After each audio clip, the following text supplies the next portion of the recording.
कायदे आज़म आया, अंग्रेज़ों को भगाया, पाकिस्तान बनाया, 13 माह चलाया। ज़ियारत के दौरे पे आया, मौत ने उसको बुलाया, दुनिया आखिर पानी छोड़ गया। वो जानी सच्चा था पाकिस्तानी, कराची में दफनाया। पूरा दुनिया आया, फूलों का चादर चढ़ाया, तेरे नोटों में फोटो आया, गोरों को तूने भगाया। कायदे आज़म के बाद बाबा जो भी आता है बस अपना उल्लू सीधा करता है। नाज़रीन, welcome back from the break. हम मौजूद हैं जौहर मोड़ पर और यहाँ की आवाम से पूछ रहे हैं कि आखिर ये जो जलसे जुलूस हो रहे हैं, इनमें से कौन सा ऐसा शख्स इनको नज़र आ रहा है जो इनके बुनियादी मसाइल हल कर पाएगा। जनाब, ब्रेक से पहले आपसे बात हो रही थी, आपने कहा कि अल्ताफ़ हुसैन आपका मसला हल करेंगे। यार मुझे एक बात का जवाब दो, इतने सालों से मुत्तहिदा कौमी मूवमेंट जो है वो हुकूमत में रही है, उसने कौन सा मसला हल किया आपका?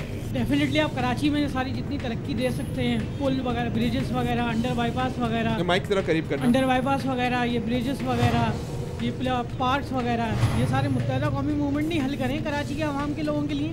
इससे, इन पार्क्स से, ब्रिजेस से आपके वालिद साहब की कुव्वत आमदन में इजाफा हुआ? ट्रैक फास्ट हो गए ना, सिग्नल फ्री हो गए, ट्रैक फास्ट हो गए, इधर एक जगह से दूसरी जगह जल्दी जा सकते हैं ना वो इसमें। सही सही। अच्छा, आप माइक इनको पास कर दें। जनाब, आपके तरफ आऊँगा। जो जलसे जुलूस इस वक्त हो रहे हैं, जो बड़ी बड़ी बयानबाजियाँ की जा रही हैं इस वक्त, नवाज शरीफ साहब कोई बातें कर रहे हैं, इमरान खान साहब भी कराची में बड़ी बड़ी बातें कर रहे हैं, और साथ ही साथ जो है अल्ताफ़ हुसैन साहब भी अपने जलसे जुलूस इस वक्त कर रहे हैं। क्या नज़र आ रहा है आपके मसाइल कौन सा सियासतदान हल करेगा? भाई मेरे, ये जो पाकिस्तान जो है, ये इस मुल्क को जिन लोगों ने बनाया था, उनका नाम लेकर हर पार्टी, हर लीडर, हर सियासी जमात अपना माटो पेश करती है। कायदे आज़म रहमतुल्लाह अलैह, अल्लाह ताला उनके दर्जात बुलंद फरमाए, जो बहुत ज़हीन आदमी था, बहुत निडर आदमी था, बहुत मेहनती और जफाकश था, कि जिसने 72 साल की उम्र में इस मुल्क को बना के दिया आपको। उसका किरदार कोई नहीं बयान करता टेलीविज़न पर कि वो कैसे थे। उन्होंने जब वो गवर्नर जनरल ऑफ पाकिस्तान बिला शिरकत गए, गवर्नर जनरल ऑफ पाकिस्तान, उनका किरदार क्या था? उनका किरदार ये था कि कराची में गवर्नर जनरल ऑफिस के अंदर उन्होंने कुछ स्टेशनरी मंगवाई हुकूमत पाकिस्तान के दफ्तर के लिए, तो उनका सेक्रेटरी 38 रुपये का सामान खरीद के लेके आया। ये फैक्ट्स बता रहा हूँ मैं।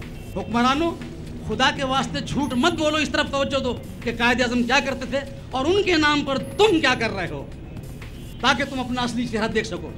और ये अवाम, ये भूखी नंगी अफलास की कर्जों में डूबी हुई अवाम, इनके पैसों से तुम जो अय्याशी कर रहे हो, वो खरबों रुपए तुमने लूट लिया है। क्या कायदे ने ये किया था? 38 रुपए का सामान लेकर आते हैं वो, और सेक्रेटरी से पूछते हैं कि चीज ठीक है, गवर्नर जनरल ऑफ पाकिस्तान, ये क्या है, ये क्या है, ये क्या है, ये क्या है? कहना जी ये मोहतरमा फातिमा जिन्ना साहब ने मंगवाया। वाह, टिक मार किया, जाओ उनसे को अपनी जेब से पैसे दो। ये हिस्ट्री इस मुल्क की। गवर्नर जनरल ऑफ पाकिस्तान 38 रुपए के सामान पर अपने कमेंट्स दे रहा है कि ये कौम का पैसा। वो आदमी जिसकी एक दिन की फीस 1500 रुपए थी उस वक्त जब सोने का रेट 70 रुपए था। मालूम है आपको ये बात? इफ्तिखार गिलानी साहब, आपकी पहली तकरीर कहाँ गई हो कि हम अखराजात कम करेंगे, हम करप्शन को रोकेंगे? और तुम्हारा तो पूरा खानदान करप्ट है यार। तुम्हारे बच्चे, बेटे, चाचे, ताए सब करप्शन में इन्वॉल्व हैं।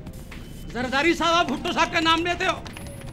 जुल्फिकार अली भुट्टो वो अजीम लीडर था कि जिसके खिलाफ उसके दुश्मन भी कहते हैं कि इससे ज़्यादा ज़हीन कोई नहीं, इससे ज़्यादा मुहिब्बुल वतन कोई नहीं, इससे ज़्यादा टेबल टॉकर कोई नहीं, इससे ज़्यादा इस पाकिस्तान के अवाम से मोहब्बत करने वाला कोई नहीं। वो जब तक वज़ीर आज़म रहा उसके चेहरे पर मुस्कुराहट देखी कितने जाए।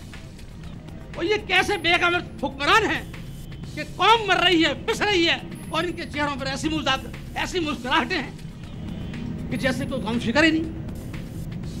उसका नाम देकर तुम हड़प कर रहे हो। मैं कौन सी मिसाल दूं आपको? और खुदा के बंदो, इस मुल्क के मसाइल वो शख्स हल करेगा, था उसका ताल्लुक किसी भी हुक्मरान तबके से हो, जो कायदे आज़म के अमल को फॉलो करेगा। तो आपका दिल क्या कह रहा है? ऑनेस्टी अमल को फॉलो करेगा। Honesty is the best policy. Bank of Punjab के 80 अरब रुपए चौधरी बरादरन हड़प किए करे बैठे हैं। जाओ तहकीकात कर लो, अगर ये गलत हो तो मुझे यही बड़ी फांसी लगा देना, गोली मार देना मुझे। इनका भतीजा परवेज इलाही का बेटा करोड़ों रुपए की करप्शन में इन्वॉल्व है, उसको इंतहाई खूबसूरती से निकाल दिया जाता है। लेकिन सर, अरे भाई, मैं ये कह रहा हूँ कि इतनी करप्शन जहाँ मान लिया करप्शन है, कितनी ज्यादा है। तरीके से आएगी, कौन लेके आएगा? ऑनेस्ट आदमी, जो आदमी ऑनेस्ट होगा। आपका दिल किस पे ठुक रहा है? कौन ऑनेस्ट आदमी? अभी तो बात ये भाई कि चलता हूँ थोड़ी दूर हर एक रहरो के साथ, पहचानता नहीं हूँ अभी रहबर को। बात ये है कि किस पे एतमाद किया जाए। अभी थोड़ी झलक ये इमरान खान साहब की नजर आ रही है, लेकिन मैं डरता हूँ कि यार ये अभी इख्तियार इनको नहीं मिला है। जब इख्तियार में आ जाएंगे, जब इख्तियार में आएंगे तो कहीं क्या ये वही ऑनेस्टी दिखाएंगे? ये बात मानता हूँ मैं कि आदमी ऑनेस्ट है, लेकिन गैब का इल्म तो अल्लाह ताला के अलावा किसी ने, कि इसके बिहाइंड द कर्टन्स क्या गेम है तो ये अल्लाह जानता है। सही, तो आपका दिल थोड़ा बहुत कहीं ठुकता है इमरान खान साहब के साथ? मैं तो ये कहता हूँ कि भाई ऑनेस्टी नाफिज कर दें आप, ईमानदारी। और दूसरी बात कि आप कानून कितना ही अच्छे बना लें, अगर उस पर अमल दरामद नहीं है तो वो कानून सिफर के बराबर। सही, ठीक है। अच्छा यार, ये मेरी बात पूरी हुई। आप कानून पर अमलदारी होनी चाहिए। ये अल्हम्दुलिल्लाह के अदलिया आज़ाद है। मैंने अपनी इस पूरी ज़िंदगी के अंदर ये पहली दफ़ा देखा कि अदलिया आज़ाद है और अच्छे फैसले कर रही है। सही। लेकिन क्या हो रहा है कि जिस मुजरिम को वो सजा देते हैं उसको माफ़ी मिल जाती है और उसको एडवाइज़र प्रेसिडेंट ऑफिस में लगा दिया था, रियाज अहमद शेख। ठीक है, ठीक है। बेनज़ीर, उसने कोई करप्शन नहीं की।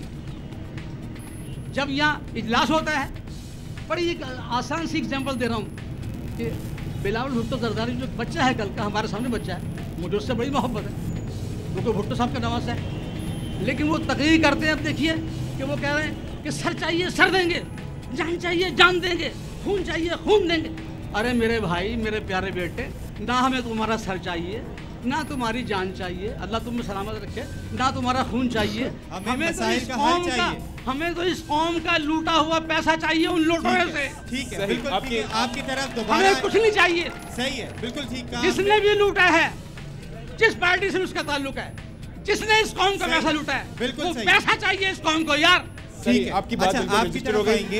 ये हुक्मरान जब इक्तिदार में आ जाते हैं, उस कुर्सी में आपको क्या लगता है कि ऐसा कौन सा नशा है, कौन सा जादू है कि जिस पे बैठने के बाद हुक्मरानों की आंखें पलट जाती?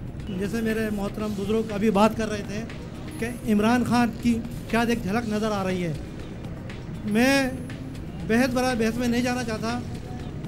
मैं ये आवाम को ये बता देना चाहता हूँ कि तहरीक इंसाफ, जो जमात नाम जिसका रखा है तहरीक इंसाफ, मैं कहता है कौन सी तहरीक और कौन सा इंसाफ है? ये कौन सी तहरीक कौन सा इंसाफ है जिसके अंदर वो लुटेरे, वो डाकू, वो क्रिप्ट ब्यूरोक्रेट जो अपनी पार्टियों को जो जाने पहचाने, आप भी जानते हैं, आप भी जानते हैं। मैं आपसे पूछना चाहूँगा, कौन है करप्ट? वो जो आपको नज़र आ रहा है कि तहरीक इंसाफ का जो इंसाफ है उसको वो खराब कर रहा है। मैं आपको अभी बताया, नाम लेके बताइएगा प्लीज।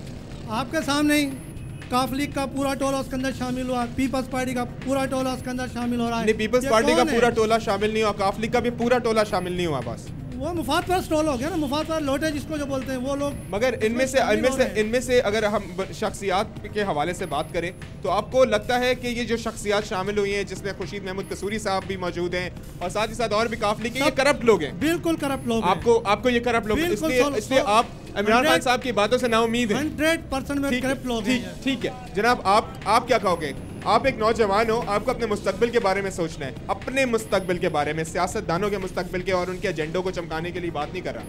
क्या नजर आ रहा है, किसकी जानिब दिल ठुकता है, कौन तुम्हारी तकदीर बदलेगा? तो आखिरी में इन्होंने जो बात की कि इमरान खान पे मतलब नज़र आ रहा है हमें कुछ, तो शुरू में जब इमरान खान ने तहरीक शुरू की थी तो शायद हमें भी कुछ लग रहा था कि यार कि मतलब कुछ कर रहा है, लेकिन उसके बाद एक मतलब पीपल्स पार्टी एक शख्स को निकाल देती है, वो जाके उसमें शामिल हो जाते हैं।